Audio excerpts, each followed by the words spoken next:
Hello বন্ধুরা, তোমাদেরকে কবিতা স্পুটে শাক রোজ খাওয়ার জন্য দুধটা নেই, সেটার থেকেই আমি শর্টটা জমিয়ে নিয়েছি। আজকে আমি ঘরেই দেখাচ্ছি কি করে বাড়িতে ঘি করে নিতে হয় শর্টটা। বাড়িতে যে দুধটা রোজ খাওয়ার জন্য ব্যবহার করো সেটাকেই তোমরা দুধটা জাল করে শর্টটা উপর থেকে উঠিয়ে রেখে দিবে। কয়েকদিনের দুধের শর্টটা জমিয়ে এইভাবে ঘি করে নিবে। আমি ফ্রিজে রেখে দিয়েছিলাম, ফ্রিজ থেকে 1 ঘন্টা আগে বের করে নিয়েছি। এখন আমি এটাকে একটা বড় একটা বাটিতে নিয়ে ফেটিয়ে নিচ্ছি। দুধের শর্টটাকে আমি ভালো করে ফেটিয়ে নিয়েছি, নরম হয়ে গেছে।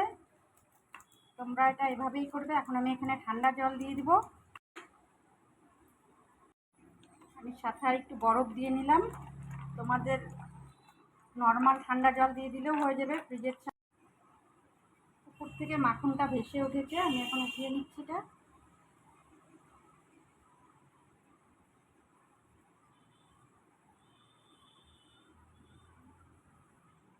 তোমরা চাইলে একটা চামচ দিয়েও নিয়ে নিতে পারো।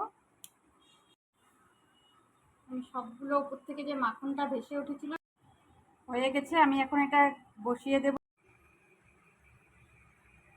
আমি মাখনটা গ্যাসে বসিয়ে দিয়েছি।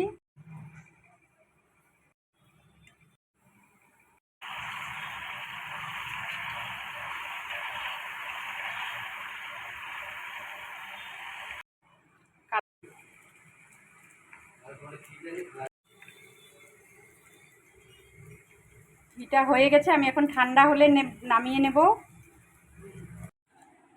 ঠান্ডা হয়ে গেছে, আমি একটা জারে নিয়ে নেব।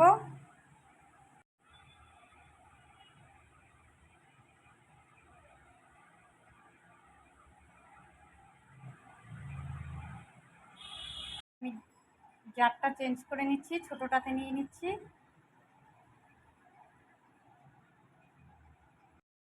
আমি ছোট জারটাতে চেঞ্জ করে নিয়েছি।